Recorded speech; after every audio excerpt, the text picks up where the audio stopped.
In a room of gold, shadows creep inside. Hey everyone, I'm Barron Trump. Today, I'm standing here in front of you, not as the son of some famous guy, not as part of the spotlight that's always on my family, but just as a regular person. A guy who's been trying to figure out something bigger, something deeper. My journey to find faith in God.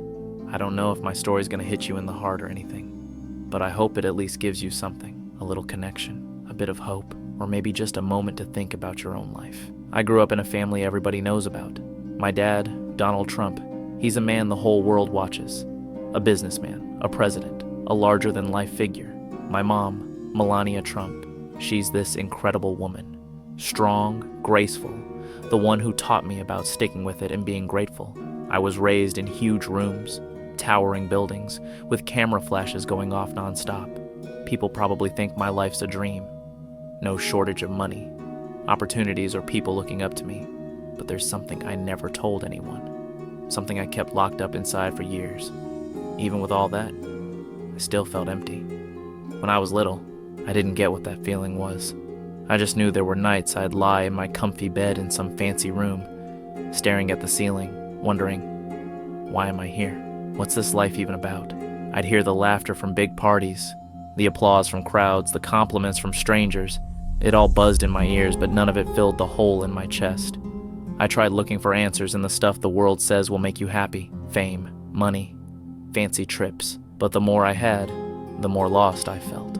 I remember this one time. I was maybe 10. We were at Mar-a-Lago, our family's place in Florida. I was standing by the pool, watching the palm trees sway in the breeze, people laughing and having a good time all around me. But inside, I felt heavy. I ran to my room, shut the door, and just sat there in the dark. I didn't cry. I'm not the type to break down like that, but it was like a rock was sitting on my chest. I kept thinking, if I've got everything people dream of, why don't I feel happy? That was the first time I really felt alone. Not because there weren't people around, but because something bigger was missing, something I couldn't put a name to. My mom used to talk to me about God when I was a kid. She'd say he's always there, even when things get tough. She'd tell me stories about her life back in Slovenia, how her family didn't have much money, but they had faith. Faith is something no one can take from you, she'd say. Even if the world turns its back on you, God never will. Back then, I'd nod along, but I didn't really get it. To a kid like me, sheltered and taken care of, those words were just far-off tales, like a lullaby she'd hum to help me sleep. I never thought I'd need that faith to hold me up one day, but life's never a straight line, you know? As I got older, the challenges started piling up, and they weren't anything like I'd imagined. My family's no stranger to being watched. My dad's always been this lightning rod. People either love him or hate him. My mom, even with all her grace and calm, couldn't escape the harsh words thrown her way by the media. I was used to hearing the chatter, the negative headlines, the snarky comments online. But when I hit my teenage years, it all started feeling different. The pressure wasn't just coming from out there, it was creeping inside me too. When I was 15, something big happened that flipped my whole world upside down. My family got tangled in this political mess. I won't bore you with the details, not because I'm scared to talk about it, but because it doesn't matter anymore. What matters is what it did to me. The media came at us like a freight train.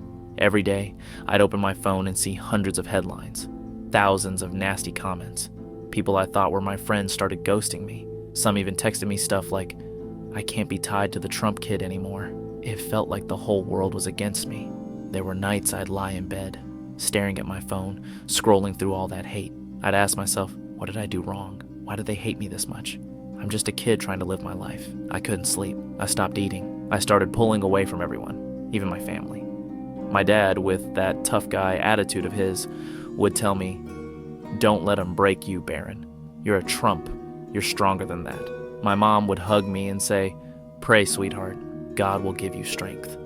But back then, I didn't want to hear it. I felt like no one got what I was going through. Not dad, not mom, and definitely not God.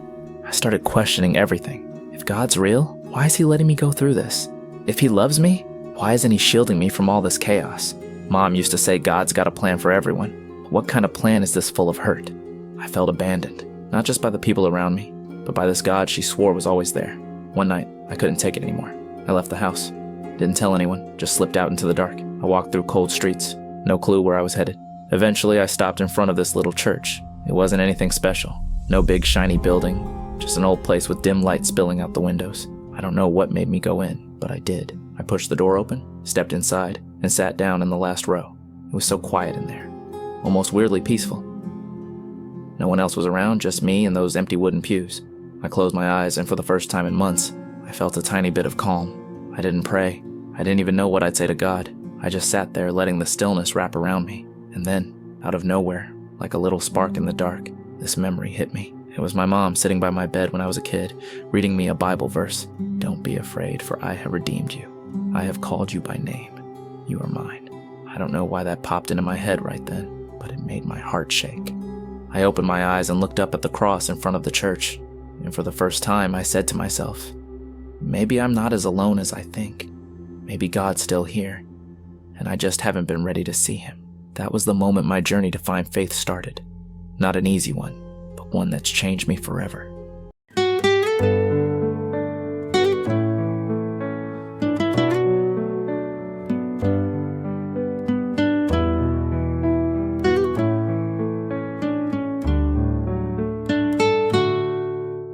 In a room of gold, shadows creep inside. Voices all around, but I'm lost in the tide. A kid with a name the world won't let me hide. Searching for something deep in the night. I walk through the cold, no place to call home. A heart full of questions, feeling so alone. The stars didn't answer, the silence grew wide. Where's the light to guide me? Where do I go? Light through the quiet, soft as a prayer. Whispers in the dark, I know you're there. When the world fades away and I'm scared to fall, you call my name, you hold it all. Streets cold and gray, I wandered so far. A storm in my chest, no guiding star. They turned their backs, left me to break. But in the still I felt you wake. A church in the night, a flicker of peace. A memory of love that wouldn't release. The weight on my soul began to unwind. Maybe I'm not lost, maybe I'll find light through the quiet, soft as a prayer. Whispers in the dark, I know you're there. When the world fades away and I'm scared to fall, you call my name, you hold it all.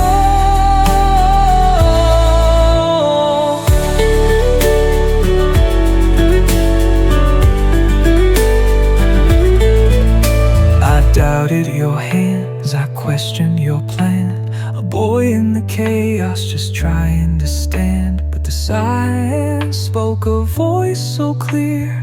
I've been here always, my child, don't fear. Light through the quiet, soft as a prayer. Whispers in the dark, I know you're there.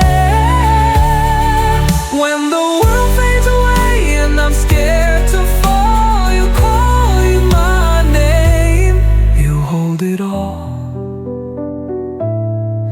In the hush of the night, I'm learning to see a faith growing slow, setting me free. Through the quiet you shine, forever you'll stay. A light in my soul, guiding my